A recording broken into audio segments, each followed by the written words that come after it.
Assalamualaikum warahmatullahi wabarakatuh. Perkenalkan, saya Dian Apriansah.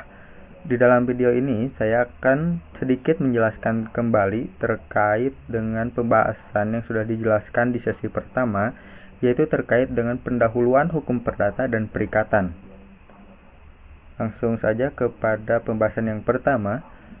Apa itu hukum perdata? Hukum perdata adalah hukum yang mengatur antara individu dengan individu atau individu dengan badan hukum.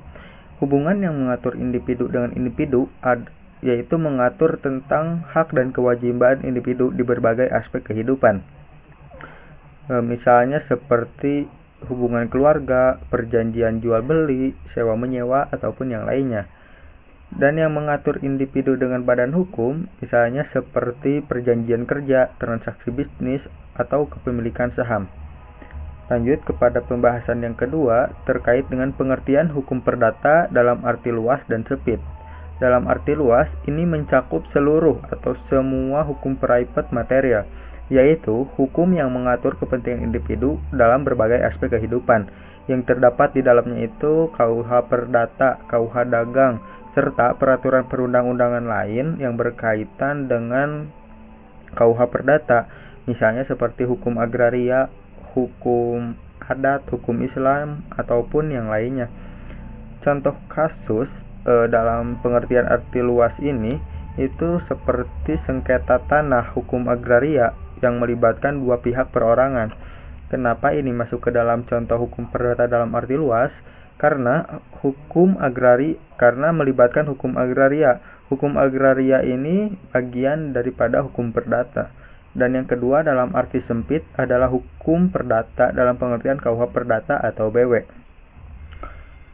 Nah, kalau ini merujuk kepada kitab undang-undang hukum perdata saja yang mengatur tentang orang, terus tentang benda, perikatan, serta pembuktian dan kadaluarsa. Masuk ke dalam pembahasan yang ketiga, klasifikasi hukum perdata.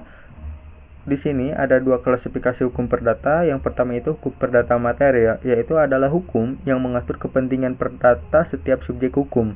Dan yang kedua, hukum perdata formil, hukum yang mengatur tata cara penerapan hukum perdata material. Simpelnya seperti ini. Hukum perdata material yaitu KUH perdatanya. Sedangkan hukum perdata formil adalah KUH acara perdatanya. Mungkin simpelnya seperti itu. Masuk kepada pembahasan yang kedua pembahasan selanjutnya terkait dengan unsur-unsur hukum perdata. Yang pertama itu adanya kaidah hukum. Yang kedua, mengatur hubungan antara subjek hukum satu dengan yang lain. Dan yang ketiga, bidang hukum yang diatur dalam hukum perdata meliputi hukum orang, hukum keluarga, hukum benda, hukum waris, hukum perikatan, serta hukum pembuktian dan daluarsa. Masuk kepada pembahasan selanjutnya. Jadi, substansi yang diatur dalam hukum perdata antara lain yaitu hubungan keluarga. Kenapa hubungan keluarga? Karena hubungan keluarga ini dapat menimbulkan hukum tentang orang dan hukum keluarga. Dan yang kedua pergaulan masyarakat.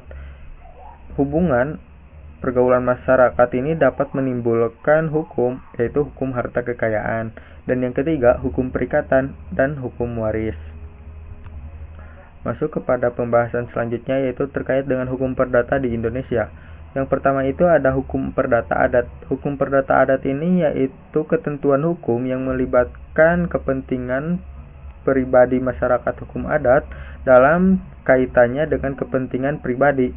Jadi, aturan adat ini umumnya tidak tertulis. Mereka menerapkan aturan ini karena turun-temurun dari nenek moyangnya, sehingga mereka menerapkan peraturan ini dalam kehidupan masyarakat adat. Dan yang kedua itu ada hukum perdata Eropa. Hukum perdata Eropa itu yaitu peraturan atau perundang-undangan yang mengatur hubungan hukum yang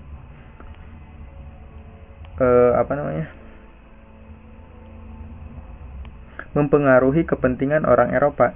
Dan yang ketiga itu ada KUH Perdata Domestik, yaitu ini produk dalam negeri atau undang-undang buatan dalam negeri. Contohnya seperti Undang-Undang Perkawinan nomor 1 tahun 1974 dan Undang-Undang Pertanian nomor 5 tahun 1960.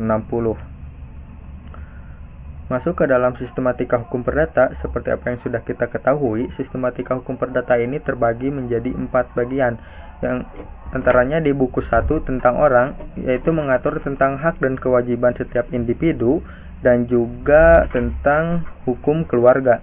Di buku kedua, yaitu tentang benda, mengatur tentang kebendaan, baik benda hidup, benda mati, benda bergerak, ataupun tidak bergerak, dan juga mengatur tentang hukum waris. Dan yang ketiga, buku 3 itu tentang perikatan, buku 4 tentang pembuktian dan daluarsa. Nah, mungkin hanya segitu yang dapat saya sampaikan dalam video ini, kurang lebihnya mohon maaf. Akhir kata dari saya, kemajulah dari yang lain, walaupun itu hanya satu langkah. Terima kasih. Wassalamualaikum warahmatullahi wabarakatuh.